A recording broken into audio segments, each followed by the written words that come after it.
Magandang araw mga bata! Muli, ako si Teacher JM at ngayong araw na ito, ating sabay-sabay na basahin ang kwento na pinamagatang Si Mikay at ang Gadget na isinulat ni Dr. Maria Lelaine E. Bernabe. Ito ay makikita sa pahina 15 hanggang 17 ng Pivot Module Quarter 4 ng Filipino 3. Handa na ba kayo? Simulan na natin. Kapansin-pansin sa panahon ngayon na wala ng batang nais maglaro sa parke. Kahit tindahan ng mga laruan ay hindi na rin napupuntahan ng mga bata dahil mas gusto nila ngayon ay gadget. Naiiba ang batang si Mikay. Hindi siya ibinibili ng gadget ng kanyang magulang. Nanay, kailan niyo po ba ako ibibili ng cellphone? Tanong ni Mikay. Masyado ka pang bata para dyan.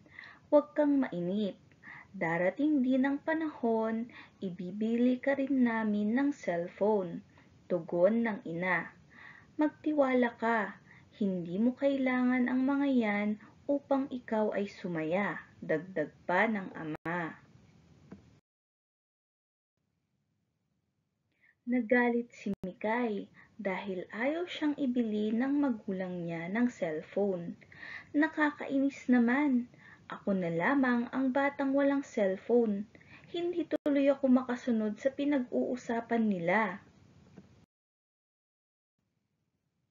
Naging malungkot din si Mikay. Napansin ito ng kanyang mga magulang. Kaya lahat ng paraan ay ginawa ni Mikay upang ibili siya ng cellphone. Naging masipag siya sa gawaing bahay, tumulong siya sa kanyang ina sa pagluluto, naghahain ng pagkain, at naglilinis ng bahay. Kaya naman nanibago ang kanyang mga magulang sa ipinakita niyang kasipagan. Naninibago ako sa iyo anak, parang alam ko na ang gusto mong hilingin, ang sabi ng kanyang ina. Gusto mo ba ng cellphone? Tuwang-tuwa si Mikay sa tanong ng ina. Opo, nanay. Alam mo naman po na gustong-gusto ko talaga na magkaroon yan. Para po mabilis kong makausap ang aking mga guro at mga kaklase kapag may itatanong ako tungkol sa aming mga aralin.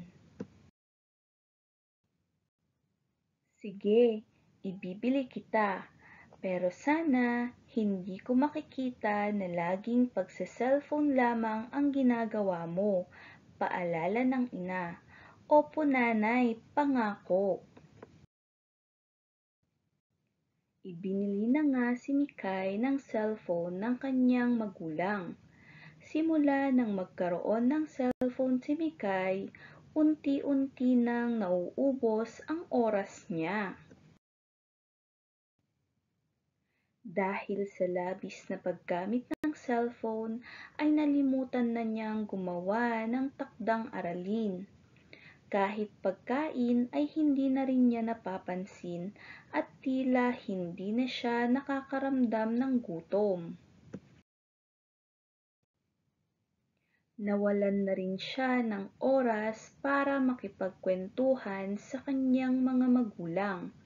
Higit sa lahat ay unti-unti na ring nakakaramdam ng paglabo ng mata si Mikay. Hindi pa rin nawala ang labis na paggamit ng cellphone ni Mikay. Isang araw, nasira ang cellphone niya at wala pa silang pera upang palitan ito. Doon, Napansin ni Mikay ang mga oras na nawala sa kanya dahil sa labis na paggamit ng cellphone. Ang kanyang mga magulang ay tumatanda na nang hindi niya namamalayan. Mapuputi na ang kanilang mga buhok at kulubot na rin ang mga balat. Biglang napaluha si Mikay. Naisip niya na maraming taon ang nawala sa kanya na hindi na niya maibabalik. Kaagad niyang niyakap ang kanyang mga magulang. Ipinangako niya sa kanyang sarili na unti-unti siyang babawi sa mga naging pagkukulang sa kanila. Naisip niya na pansamantala lamang ang kaligayahang ibinibigay ng gadget. Mas mahalaga pala ang mga oras na kasama ang pamilya kaysa anumang gadget. At diyan nagtatapos ang ating kwento ngayong araw na ito. Ngayon, mula sa binasa nating kwento, ating sagutin ang mga sumusunod na katanungan. Para sa unang katanungan, ano ang pamagat ng kwento? Tama! Ang pamagat ng kwento ay si Mikay at ang gadget na isinulat ni Dr. Maria Lelaine E. Bernabe. Para sa sumunod na katanungan, sino-sino ang mga pangunahing tauhan sa kwento? Magaling! Si Mikay at ang kanyang mga magulang. Para sa ikatlong katanungan, ano ang gustong ipabili ni Mikay? Mahusay! Gusto ni Mikay ng cellphone. Para sa sumunod na katanungan, bakit niya kailangan ng cellphone? Magaling! Para mabilis niyang makausap ang kanyang mga guro at mga kaklase kapag may itatanong siya tungkol sa kanilang mga aralin. Nakatulong ba kay Mikay ang cellphone? Hindi, dahil hindi na nagamit ni Mikay ng tama ang cellphone na bigay ng mga magulang niya. Para sa ika-6 na katanungan, paano ipinakita ng magulang ang kanilang pagmamahal kay Mikay? Magaling! Ipinakita nila ang kanilang pagmamahal kay Mikay sa pamamagitan ng pagbibigay ng mga pangangailangan nito katulad ng cellphone. Para sa panghuling katanungan, ano ang aral na napulot mo sa kwento? Tama! Maglaan ng oras sa mga taong mahahalaga sa atin dahil ang oras na nawala ay hindi na maibabalik pa. Kaya naman mga bata, ating tandaan at huwag kalilimutan, ang karanasan ay bahagi ng buhay na may hatid na aral. Ito man ay karanasan mo o karanasan ng ibang tao, ito ay ating guro na tumutulong sa atin upang mahubog ang ating pagkatao. Kaya naman sa karanasan at kwento ni Mikay, ating natutunan na ang oras na nawala ay hindi na maibabalik pa, kaya gamitin natin ito ng tama. Mas magbigay oras sa mga taong mahalaga at mahal natin sa buhay.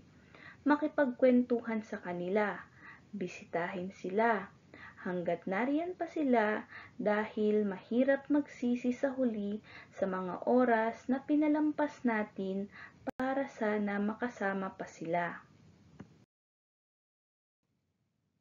Ikaw, Katulad ka rin ba ni Mikay? Anong dapat mong gawin? At ako si Teacher JM. Hanggang sa muli mga bata, maraming salamat! Sana ay i-visit nyo ang ating YouTube channel para sa iba pang educational videos na mayroon tayo. Kaya i-click ang like and subscribe button, pati na ang notification bell para makareceive kayo ng marami pang updates at mga educational videos. Paki-share and leave your comment na rin para suportahan ang ating YouTube channel.